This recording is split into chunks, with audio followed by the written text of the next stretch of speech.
Hi everyone, welcome back to my channel restart own life. कैसे हैं आप लोग? आई होप बढ़िया होंगे। और मेरे दिन की शुरुआत हो चुकी है और यहाँ पे मैं किचन में हूँ। अपना रोज़ का जैसा मेरा रूटीन होता है वही फॉलो कर रही हूँ। और यहाँ पे आज मैं कोफ्ते बना रही हूँ क्योंकि अभी बेटी स्कूल के लिए रेडी हो रही है। और इधर मैंने सोचा कि फटाफट मैं कोफ्ते बना देती हूँ क्योंकि लौकी रखी थी, तो मैंने सोचा लौकी की सब्ज़ी बनाने से अच्छा है कोफ्ते बना देती हूँ, तो वो डिफरेंट भी हो जाएगा और टेस्टी तो वैसे भी लगता ही लगता है। और यहाँ पे कोफ्ते मैंने बना दिया था और साथ में मैं रोटी बनाऊंगी। चावल जो है वो मैं दोपहर के आने के बाद बनाऊंगी। और सारा काम करने के बाद अभी बज रहा है 9:30। सो फ्रेंड्स, अभी बज रहे हैं 9:30 और मैंने घर के सारे काम कर लिए हैं। और मोस्टली 9:30 या मतलब 10 बजे तक मेरे घर के काम ख़त्म हो जाते हैं। देन इसके बाद मेरा जो टाइम होता है ना 2 बजे तक, क्योंकि ना 2 बजे के बाद मेरी बेटी आ जाती है स्कूल से। उससे पहले तक जो मेरे पास में टाइम होता है ना, कभी 4 घंटे 4.5 घंटे, ये जो मेरा टाइम होता है ना वो मेरा खुद का टाइम होता है जिसमें मैं अपनी स्टडी कर लेती हूँ। और अभी आर का एग्ज़ाम हो चुका है और अब क्या करूँगी मैं, जैसे अभी क्या है 2-3 दिन बाद से मैंने पढ़ना शुरू किया है, तो मैं पॉलिटी उठाऊंगी और वो भी एनसीईआरटी से पॉलिटी पढ़ूंगी। और इसके साथ में ना एक सब्जेक्ट और पढ़ूंगी, जैसे कि पॉलिटी हो गया या जैसे हिस्ट्री या ज्योग्राफी में एक सब्जेक्ट उठाऊंगी। ये 2 सब्जेक्ट को पहले मैं टारगेट करते हुए चलूंगी और एनसीईआरटी से ही अब बेस बनाऊंगी। क्योंकि ना जब तक अच्छे से एनसीईआरटी फाउंडेशन अगर हमने अच्छे से नहीं स्ट्रॉन्ग किया है ना, तो चाहे कितने भी टाइम कितना भी साल हमने निकाल लिया हो, लेकिन हमारा ना वो कॉन्फिडेंस नहीं आता है। सो मैं भी अब पहले भी मैंने पढ़ी थी लेकिन उतने अच्छे से नहीं पढ़ पाई थी एनसीईआरटी क्योंकि टाइम कम था। लेकिन अब मैं सोच रही हूँ कि मैं फिर से एनसीईआरटी पढ़ना शुरू करूँ और देन इसके बाद में जो हमारा कोर्स सब्जेक्ट है, मतलब जो सिलेबस का पार्ट है, वो भी साथ साथ में चलता रहे। और जो भी रूटीन होता है वो मैं आप लोग के साथ में शेयर करती हूँ। और आप लोग भी अपना कमेंट करके ज़रूर रूटीन बताना आप लोग कैसे करते हो। अभी जैसे आगे आने वाला कौन से आपके एग्ज़ाम लगे हैं और किस चीज़ की प्रिपरेशन कर रहे हो। सो चलो इस वीडियो में आपको अपना रूटीन दिखाती हूँ और आगे की जो भी स्टडी है वो कंटिन्यू करती हूँ। आज की मैंने टारगेट बना लिए हैं कि आज मुझे ये टॉपिक ख़त्म करने हैं। जैसे कि मैंने अभी आपको बताया कि जो मुझे पॉलिटी पढ़नी है, तो पॉलिटी में फिर से मैं ना संवैधानिक विकास पढ़ूंगी, जिसमें ईस्ट इंडिया कंपनी के बारे में हो गया। और ये जो 4 एक्ट है ना, इनके बारे में मुझे पढ़ना है। जो 1773 वाला रेगुलेटिंग एक्ट है, 1781 वाला संशोधनात्मक एक्ट है, और साथ में 1784 का जो पिट्स इंडिया एक्ट है, और साथ में 1786 वाला जो भी ये एक्ट था, इन चारों के बारे में मुझे पढ़ना है। और साथ में मुझे ना पॉलिटी एनसीईआरटी की बुक को भी रीड करना है। तो इनका जो है ऑर्डर वो मैं चेंज कर सकती हूँ। हो सकता है पहले मैं एनसीईआरटी बुक पढ़ूंगी और देन इसके बाद में फिर ये सारी चीज़ें पढ़ूंगी। देन इसके बाद मुझे टाइम मिलता है ना, तो रीजनिंग लगाऊंगी, जिसमें से कोडिंग डिकोडिंग। और ये एग्जाम के बाद अभी मैं बाद में 2-3 दिन बाद पढ़ना शुरू किया है, इसीलिए मैंने अपना टारगेट जो है वो थोड़ा सा कम रखा है, ताकि अभी पहले इनका रिविजन करूंगी, देन इसके बाद में फिर ऐसे करके एक एक हफ्ते का जो भी मेरा टारगेट हो वो मैं बना बना के पढ़ूंगी। और अभी मैं पॉलिटी पढ़ूंगी, और जो कि एनसीईआरटी बुक है और ये 11th क्लास की है। और यहीं से अभी मैं रिवीजन करूंगी, जैसे कि संविधान क्या है, ये सब चीज़ें ना आपने पढ़ी होंगी।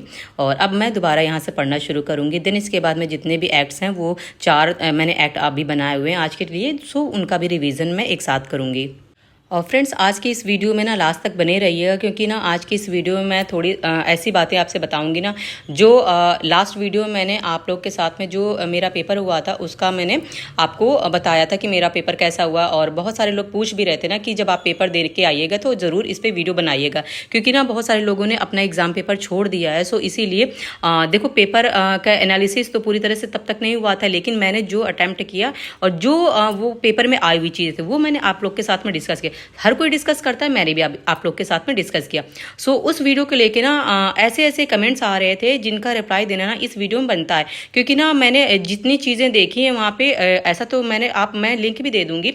और इस वीडियो को ज़रा ध्यान से देखना कि उस चीज़ में मैं उस वीडियो में मैंने क्या बताया, ऐसा जो चीज़ें आप लोग इस तरह से किसी को डीमोटिवेट कर रहे हो। अगर अच्छे कमेंट नहीं कर सकते हो ना, तो बेकार कमेंट करने की भी जरूरत नहीं है। देखो, जो मेरे चैनल से जुड़े हुए हैं और उनको पता है, क्योंकि अभी तक जो भी मैंने वीडियो शेयर की है उनके साथ में, चाहे वो कोई सा भी हो, चाहे स्टडी टारगेट हो या फिर कुछ अच्छी चीजें बताने लायक है, वो सारी चीजें मैंने आप लोग के साथ में शेयर किया है। ऐसे ही ना लास्ट वीडियो था जब मैंने अपना पेपर आरओ का दिया, तो उसमें भी मैंने ना आप लोग के साथ में एक वीडियो शेयर किया, जिसमें से ये था कि मेरा जो पेपर है ना वो कैसा रहा। मैंने पेपर में क्या क्या चीजें की हैं वो चीजें की हैं, लेकिन नंबर मैंने काउंट करके मैंने खुद नहीं देखे थे, इसलिए मैंने नंबर आपको नहीं बताए हुए थे। जब ऑफिशियल की आ गया, मैंने आपको रिप्लाई भी दिया था कि जब ऑफिशियल की आ जाएगी ना, तब मैं आपके सामने वो नंबर शेयर करूंगी। अगर जैसे जो भी बनते हैं वो मैं ऑनेस्ट मैंने उसमें रिव्यू दिया था, और साथ में मैंने ये भी कहा था कि जब आंसर की आ जाएगी तभी मैं आपके साथ में वो अपने नंबर भी शेयर करूंगी। सो देखो, इसी वीडियो में बता देती हूँ कि मैंने नंबर अपने मार्क्स मैंने चेक किए हैं। सो मेरे जो नंबर बन रहे हैं 115 बन रहे हैं। अब इस नंबर पे 115 में मुझे नहीं पता है कि आगे मेरिट में कट ऑफ में मेरा होगा या नहीं होगा, मुझे नहीं पता है, और ये भी चीज मैंने आपके साथ में डिस्कस कर दी है। उस वीडियो में मैंने आपके साथ में ये बताया था कि मैंने जो अटेम्प्ट किए हैं वो जो मेरा पेपर था वो कैसा लगा, ओवरऑल जो पेपर था वो मुझे कैसा लगा, ठीक लगा, कैसा था, मॉडरेट था, इजी था, कैसा था। तो ये जो चीजें देखो, आपने बहुत सारे चैनल विजिट किए होंगे, बहुत सारी चीजें आपने देखी होंगी। मैंने भी सेम वही चीजें मैंने अपना ऑनेस्ट रिव्यू दिया कि जो चीज मुझे डिफिकल्ट लगी वो मैंने बताया, जो चीज मुझे ईजी लगी वो मैंने बताया। अब ओवरऑल जो मेरा मार्क्स था वो मेरा बन के आ रहा था 115, जो नेगेटिव मार्किंग सब कुछ हटा के। ये तो रही नंबर वाली बात। अब उसमें मैंने नंबर इसलिए नहीं शेयर किया था क्योंकि मैंने अपने नंबर काउंट नहीं किए थे। उसमें क्या है कि देखो, मैं सबसे पहले मैं अपने बारे में एक छोटी सी चीज बताना चाहती हूँ। मैं कोई बैचलर तो हूं नहीं, मेरी शादी हो चुकी है, मेरी शादी को 11-12 साल हो चुके हैं। मेरी एक 10 साल की बेटी है, और मैं एक हाउस वाइफ हूँ, साथ में मैं अपनी स्टडी करती हूँ, और जो भी चीजें होती है ना मैनेज करके मैं अपना टाइम कैसे निकाल के मैं अपनी स्टडी को टाइम देती हूँ। और साथ में यही चीजें मैं आपके साथ में शेयर करती हूँ, क्योंकि बहुत सारे ऐसे लोग भी होते हैं ना जिनकी शादी को 5 साल, 10 साल, 11 साल, 15 साल इवन हो चुके होते हैं ना, जिनकी कम एज में भी शादी हो चुकी होती है, वो अपनी तैयारी शुरू करते हैं। अब ऐसे क्या होता है कि बहुत सारे लोगों को ना एक मोटिवेशन मिलता है कि अगर हम हमारे पास एलिजिबिलिटी है, अगर आयोग या सरकार ने हमें एलिजिबिलिटी क्राइटेरिया दे रखा है, तो हम क्यों ना अपनी तैयारी शुरू कर दें। क्योंकि देखो, मैं अपनी अगर बात बताऊं ना, तो आज मैं आपको बता रही हूँ, इससे पहले मैंने किसी वीडियो में अपने बारे में कोई चीज डिस्कस नहीं की है, क्योंकि मेरा कंटेंट मुझे ऐसा लगता था कि ना जब सही टाइम आएगा ना, जब वो चीजें मैं आपके साथ में शेयर करूंगी। अब कुछ लोग ऐसे वाहियात कमेंट करते हैं ना जिनका कोई लॉजिक नहीं बनता है, कि कितना इतना बेकार कमेंट करते हैं ना, ऐसा लगता ही नहीं कि वो कोई एस्पिरेंट है, ऐसा लगता है कि ना पता नहीं कहां से मुंह उठा के ऐसे आ गए हैं यहाँ पे कमेंट करने के लिए। क्योंकि अगर कोई भी तैयारी करता होता ना, तो इतना तो उसके पास में नॉलेज होता है ना कि हम किसी के सामने वाले पे बोल कैसे रहे, किस तरह से लैंग्वेज यूज करें, क्या बोलना चाहिए क्या नहीं बोलना चाहिए। अगर वो सच में ऑफिसर रैंक की तैयारी करे ना, तो वो उनका लेवल देख के लगता ही नहीं कि वो ऑफिसर रैंक की तैयारी करते, क्योंकि इनके बातों के लहजे से इस तरह से पता चलता है ना कि ये तो चपरासी के भी लायक नहीं है, जिस तरह की लैंग्वेज बोलते हैं वो। मैनर्स एक होता है ना किसी की बात करने का तरीका। एक दो कमेंट तो मैंने बिल्कुल ब्लॉक कर दिए हैं, जो कि ऐसे कमेंट थे ना, मैं आपको वो शो भी नहीं कर सकती, उस तरह के कमेंट थे। अब वो उस वीडियो में आप ये देखना कि क्या मैंने किसी को गुमराह किया है, किसी को मैंने कुछ बताया है, या मैंने नशा पान मसाला ये जो भी चीज है उसका मैंने कोई प्रमोशन किया है या उसको बढ़ावा दिया है। मैंने सिंपल सी बात कही थी, भाई मेरा पेपर ऐसा गया है, और जैसा था ठीक ठाक था, अब इतने मेरे मार्क्स बन रहे, वो चीज मैंने आपके साथ शेयर कर दी है।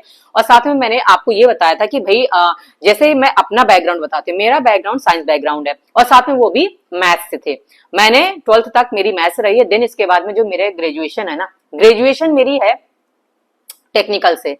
शादी से पहले मैंने जॉब की, 3 साल मैंने जॉब किया।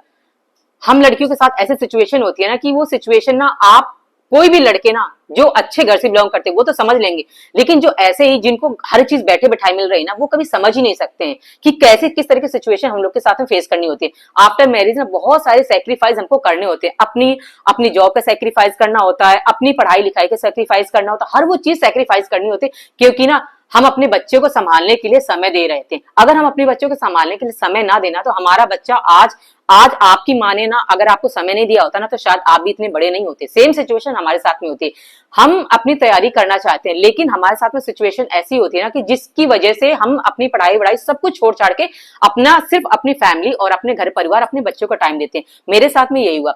मैं शादी से पहले मैं अपनी जॉब कर रही थी, यहाँ नहीं कर रही थी, मैं दिल्ली में जॉब कर रही थी। जिसके बाद मेरी शादी हो गई। शादी के बाद ना मेरा जो घर का माहौल था वो ऐसा था ना कि बस मैं पढ़ाई लिखाई में कोई वो नहीं है। मेरा घर बहुत अच्छा है, सब चीज में सपोर्ट है, लेकिन बहुत सारी चीजें ना अपने अकॉर्डिंग नहीं चल रही थी, क्योंकि हम अगर इतना पढ़े लिख जाते हैं ना, तो हम सोचते हैं कि हम अपनी पढ़ाई के कहीं ना कहीं यूटिलाइज करें।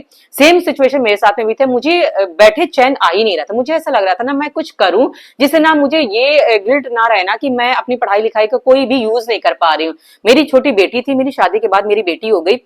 मैं उसको पालने पोसने में, कोई भी बच्चा होता है उसको पालने पोसने में 3 साल लग जाते हैं। अब 3 साल लगने के बाद ना ये होता है कि नहीं बस अब अपने बारे में सोचना शुरू करो। मैंने शादी के बाद सोची अपना, जब मेरा बच्चा स्कूल जाने लगा तब मैंने टीचिंग शुरू कर दी। मैंने 6 साल टीचिंग शुरू कर दी और उसी टीचिंग के दौरान ना मैंने क्या किया, अपना जो टीचिंग कोर्स होता है वो ज्वाइन कर लिया। और इसके बाद में फिर मेरे सामने था एक केवीएस का वैकेंसी आई थी 2022 में। तब तक मेरा क्या था, 21 में मेरा टीचिंग कोर्स शुरू मैंने खत्म कर लिया था और इसके बाद में सीटेट हो गया, यूपीटेट हो गया, सीटेट 1-2 यूपीटेट 1-2 ये सारा मैंने क्लियर कर लिया, बहुत अच्छे नंबर भी थे। लेकिन क्या था कि जैसे जल्दबाजी में होता है कि हमने इतना सोचा नहीं था कि इतने टाइम से केवीएस की वैकेंसी आएंगे। सो आप यकीन नहीं मानोगे, ये चीज मैंने आपके साथ में शेयर किया, मेरा 1 नंबर से मेरिट में रह गया। वो चीज मुझे आज तक परेशान कर रही है। सो मेरे सामने ना बहुत सारी सिचुएशन थी। मैं सोचो किस तरह से मैंने अपने आप को संभाला था कि मुझे एक मौका मिला, वो भी मेरे हाथ से निकल गया। क्योंकि वो 1-2 नंबर जो होता है ना कि कहीं ना कहीं अगर इसके लिए हमने ना कोई सपोर्टर होता हमारे साथ में, घर परिवार में ऐसा होता ना कि जो हमें ज्यादा टाइम देके ना घर के कामों को मैनेज कर लेता, तो शायद आज हमको भी वो चीजें मिल जाती। ये सब चीजें हर किसी के लक में नहीं होती हैं। सो वो चीज को मैंने इग्नोर किया। मेरे सामने फिर आया आरओ का फॉर्म, फिर मैंने आरओ की तैयारी शुरू कर दी। और मेरा जो बैकग्राउंड है ना वो ना तो हिस्ट्री, ज्योग्राफी, पॉलिटी, साइंस इन सबसे रिलेटेड नहीं है। साइंस मेरा बैकग्राउंड है, लेकिन साइंस में भी मैथ्स है। और मैंने पिछले जब मेरा आरओ का फॉर्म मैंने फिल किया तभी से मैंने अपनी तैयारी शुरू कर दी। और आप समझ सकते हैं जिसका बैकग्राउंड ये ना हो तो उसके लिए कितनी ज्यादा मुश्किलें होती। मेरे साथ भी मुश्किलें हुई। और ये मैंने क्या किया कि फिर मैंने जैसे तैसे अपना ना सिलेबस कंप्लीट करने की कोशिश की, सब कुछ किया, वो सब चीजें मैनेज करती थी, घर के काम भी मैनेज करती, सारी चीजें मैनेज करने के बाद मैं अपनी पढ़ाई करती थी। और ये सब चीजें ना करने के बाद फिर मेरा आता है एग्जाम। मैंने अपना एग्जाम दिया, जो एनालिसिस था मैंने आपके साथ में शेयर किया। अब इसमें लोग कमेंट कर रहे हैं कि भाई आप ना लोगों को गुमराह कर रहे हो क्योंकि किसी का प्रमोशन कर रहे हो। ये बताओ, अगर मैंने किसी का प्रमोशन किया है तो क्या मैंने उसमें कौन सी गलत बात कर दी है? ये तो आपकी बुद्धि के ऊपर डिपेंड करता है ना कि आप उस बैच को लेना चाहते हो या नहीं लेना चाहते हो। मेरे कहने पे तो आप ले नहीं लोगे। ऐसे तो मार्केट में कितने सारे लोग हैं, कितने यूट्यूब चैनल है जितना जो अपना कोर्स बेच रहे हैं। क्या आप सभी का परचेज कर लेते हो? नहीं ना। आप सोचते हो, देखते हो, उसके बारे में समझते हो, तब जाके लेते हो ना। और कोई ना कोई तो लेता ही लेता। बिना बैच के आजकल कौन पढ़ पाया है? अगर शायद मेरे सामने अपॉर्चुनिटी आती तो मैं भी लेती। मेरे पास में टेस्ट सीरीज का भी ऑफर है, सब कुछ सब्सक्रिप्शन मैंने ले रखा है, वहां से मैंने भी परचेज कर रखा है। क्योंकि अगर ऑफर आपको मिल रहा है ना तो आप वहां से ले लो। वो आपकी टोटली मर्जी के ऊपर डिपेंड करता है ना। मेरा काम है बताना। और दूसरी चीज ये कि मैं अपने पैरों पे खड़ी होना चाहती हूँ। मुझे एक एक पैसे के लिए ना किसी के आगे हाथ फैलाने की जरूरत नहीं है। बेशक मेरे हस्बैंड कितना भी काम कर रहे, कितना भी पैसे, कितनी भी अर्निंग कर रहे हो ना, लेकिन मैं सेल्फ इंडिपेंडेंट बनना चाहती हूँ। मुझे लगता है कि ना मैं 10-10 रुपए के लिए, 100-100 रुपए के लिए ना, मैं हर चीज के लिए ना अपने हस्बैंड के ऊपर डिपेंड ना रहूं। मुझे अपनी बुक्स मटेरियल लेना होता है, मुझे अपनी कॉपी किताबों की जरूरत है, जिसके लिए ना मुझे पैसे की नीड होती है।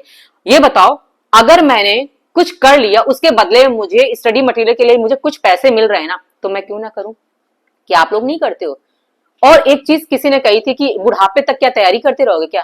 भाई, जो मेरी एज है ना, उस एज में तो आपकी शादी भी नहीं हुई है। आपने खुद मुझे बताया था कि जिस एज में आप तैयारी कर रहे हो उस एज में आप भी तैयारी कर रहे हो। सोचो, मेरी तो शादी हो गई, मेरा तो बच्चा है, घर गृहस्थी है, 11-12 साल की मेरी गृहस्थी है, मैं उसको संभालती हूँ, मैं अपनी तैयारी कर रही हूँ। और सोचो आपने अपनी लाइफ में क्या अचीव किया है अभी तक। तो ना तो कब आपकी शादी होगी, कब आपके बच्चे होंगे, कब ना तो नौकरी लगी है, क्या होगा आपकी लाइफ को? आप अपनी लाइफ में सोचिए ना। मेरी लाइफ को भूल जाइए। मेरे पास तो टेक्निकल एजुकेशन है, मैं सरकारी नौकरी की इसलिए तैयारी करती हूँ ना ताकि मुझे एक सेफ साइड मिल सके, लाइफ सिक्योर हो सके। और साथ में मैं अपनी बेटी का एग्जाम्पल बनना चाहती हूँ कि अगर मैं इतने टाइम बाद तैयारी शुरू करूँ ना तो कुछ ना कुछ बन जाऊं। इन केस अगर कोई नहीं बन पाता तो क्या अपनी लाइफ छोड़ देता है जीना? वो क्या आगे नहीं बढ़ता है? भाई, अपनी जिंदगी चलाने के लिए ना बहुत सारे ऑप्शन है हमारे पास में। जरूरी नहीं कि सरकारी नौकरी नहीं लग रही है तो हम अपनी जिंदगी बिल्कुल दांव पे खत्म कर देंगे, लगा देंगे दांव पे। ऐसा नहीं करता है ना। बहुत सारे ऑप्शन। मैं टीचिंग कर रही थी पिछले 6 साल से। अगर मेरी सरकारी नौकरी नहीं लगती ना तो मैं फिर से टीचिंग शुरू कर दूंगी प्राइवेट स्कूल में। अच्छे खासे पैसे मिलते हैं। लेकिन हम तैयारी इसलिए करते हैं ना ताकि हमारा जो आगे आने वाले जो भी हमारी एज बची हुई ना उसमें हम अपना सिक्योर अपनी लाइफ कर लें। ताकि आजकल की जो महंगाई है ना उसमें हम इधर उधर भागम भाग की जो हेल्थ इश्यूज भी होते हैं, बहुत सारी चीजें होती हैं हमें फेस करनी होती हैं, खासकर लड़कियों को। तो इसलिए ना ये सब चीजों को देखते हुए मैं अपनी तैयारी शुरू कर रही हूँ। और दूसरी सेम चीज मेरे साथ में है कि मैं अब सब चीजों से फ्री हो चुकी हूँ। शादी को इतना टाइम हो गया है, बच्चा भी है मेरा, वो भी बड़ा हो रहा है, धीरे धीरे मैं उसको पढ़ाती हूँ और साथ में उसको जो भी आगे तैयारी करनी होगी ना उसमें भी मेरी हेल्प करेगी मेरी एजुकेशन। और हाँ, अगर ये एग्जाम मेरा अच्छा गया, जैसा भी गया, वो तो रिजल्ट आया भी नहीं है अभी, जब रिजल्ट आ जाएगा तब पता चलेगा ना। ये अपने बारे में सोचो कि तुम क्या करो अपनी लाइफ में। मैं तो अपनी लाइफ में एक स्टेप आगे बढ़ चुकी हूँ। और जो लोग कह रहे थे ना कि तुम्हारा पेपर निकलेगा नहीं, तुम कुछ कर नहीं सकती हो, तो देखो भाई, मुझे जो करना है वो मैं कर रही हूँ। और शायद इस तरह की लैंग्वेज यूज करके, इस तरह की ना सोच रख के ना, शायद तुम अपना कुछ नहीं कर पाओगे लाइफ में। तो अपने बारे में सोचो। मैं जैसा कर रही हूँ, मैं जिनके लिए इंस्पिरेशन हूं, मैं हूं। क्योंकि ना जो लोग सच में स्ट्रगल कर रहे होते हैं ना, वो दूसरों को पेन को समझते हैं, दूसरे के स्ट्रगल को समझते हैं, क्योंकि वो चीजें वो फेस कर रहे होते हैं। शायद तुमको हर चीज ना यूं ही टाइम पास के लिए कर रहे हो, इसीलिए कहीं पे भी मुंह उठा के, और ये लोग मेरे चैनल पर हर कहीं कहीं पे भी बोलते हैं जाके। इस तरह के ना नेगेटिव कमेंट्स करने वाले पे ना बहुत ज्यादा देखो फर्क पड़ता नहीं है, लेकिन बोलना जरूरी होता है, इसलिए मैं बोल रही हूँ। सो प्लीज ये सारी चीजें ना कहीं और जाके बोलो जो ये वहां पे सूट करें, ठीक है। और ये मेरा चैनल है, बड़ा साफ सुथरा चैनल है, मैं इस पे वर्क करती हूँ। अपना डेली जो भी रूटीन होता है, स्टडी रूटीन होता है, और खास कर जो भी फीमेल कैटेगरी के लोग हैं, मैं उनके लिए एक, मुझसे बहुत सारी लोग फीमेल जुड़ी हुई है, उनके लिए एक मोटिवेशनल का ही काम करती हूँ, क्योंकि मैं भी एक हाउसवाइफ हूँ, साथ में रह के। इससे पहले मैंने बहुत चीजें की हैं अपनी लाइफ में, जैसे कि जॉब की है मैंने शादी से पहले, शादी के बाद भी मैंने की है। लेकिन अभी मेरी सिचुएशन है ना, मैं सोचती कि मेरा किसी ना किसी तरह के ना 2-4 साल जो भी मैं अपना टाइम देना चाहती हूँ ना, मैं अपनी तैयारी को दे दूं, और वो लास्ट समझ के दे दूं। मेरा कहीं ना कहीं हो जाएगा तो ठीक है, वरना बहुत सारे ऑप्शंस हैं। सो अगर किसी को मोटिवेट करना तो मोटिवेट करो, ये फालतू वालतू के कमेंट मत करो, क्योंकि इससे ना मेरा कुछ नहीं बिगड़ेगा, बल्कि आपकी एनर्जी जरूर डाउन हो जाए। सो मुझे लगता है जिन लोगों ने मुझे कमेंट किया था उनको उनका आंसर मिल गया होगा।